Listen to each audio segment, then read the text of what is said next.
My first question is, can you recall your first sit down with Ridley Scott and what you talked about? You know, when actors get called in for meetings with directors, they often think that's as far as it'll go. So when I heard he wanted to meet with me, I figured, well, you better enjoy this because you'll probably never see him again the rest of your life. So I just went in and I didn't really know what it was for. I hadn't seen a script or anything. And he ended up kind of pitching himself to me, which I thought was so bizarre because I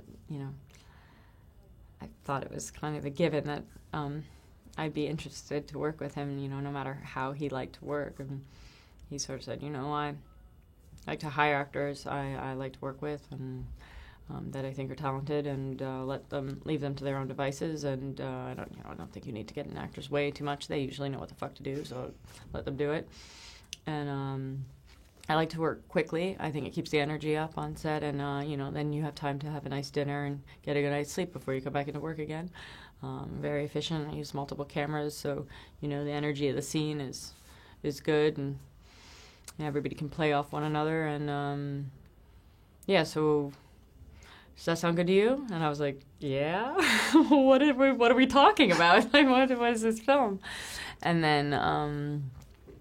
then he asked if I was around in April, and I would have just, at that time, I was just finishing Fantastic Beasts, so I said yes. And then he said, okay, well, I'll talk to you soon. And I didn't know. I still kind of thought, yeah, well, that was fun, but who knows what'll happen. And then I got the job a couple of weeks later. Very cool. When did you find out it was Alien? I think I knew it was Alien, but I didn't know what the story was. I didn't know where it was going, and a couple weeks later, I found out that it was this part. When you're stepping into, this obviously isn't your first franchise, but when you're stepping into an existing world, is it very different than stepping into another film? Well, actually, I've only done these 2 franchises, and I've been stepping into pre-existing universe in both of them, so I actually don't have...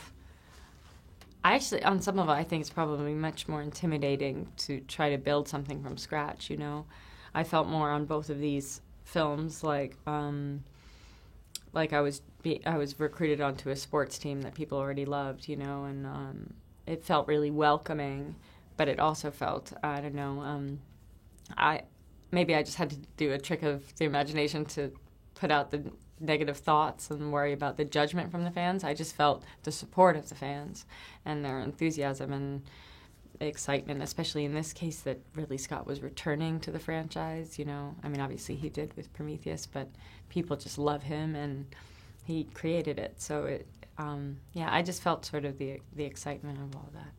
He does something very cool with films where the movie almost spills over out of the film, and we got to see The Last Supper prologue. How does something like that come about? Well, I didn't know we were going to do those things, and then we were working, and they said, you're going to all get together on some of your free time. And at first we said, what? On the weekend? But that's what we did. We would come in on the weekend or stay late after work and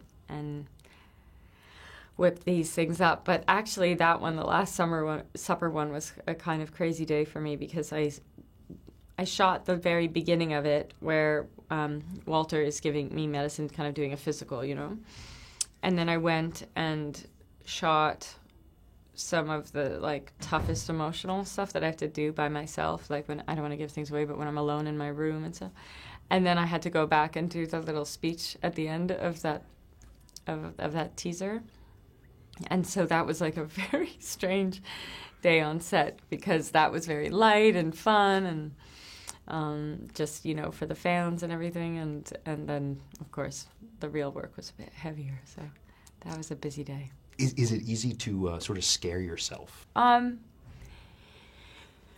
mean, in an environment like this, where I don't know if it's easy to do it, but it's definitely easier when you're so well supported. These totally interactive, immersive, beautiful sets that feed you a lot. Everywhere you look, you feel you're in that world, in that environment that helps you suspend your disbelief. And having co-stars that are also very hardworking and committed. And then, a director who's really great at keeping the energy up. When you stop and start on a set, you have to keep, trying to preserve your energy and then amp it up again. And because Ridley moves so quickly and often shoots with multiple cameras at once, you kind of can stay at this, I don't know, sort of at this certain level of energy throughout the day. You don't have to kind of tone it down and bring it up so much, which is what I think makes it really challenging to do that kind of thing. So yeah, it was only that then at the end of the day, sometimes it was sort of hard to come down off of that level of energy.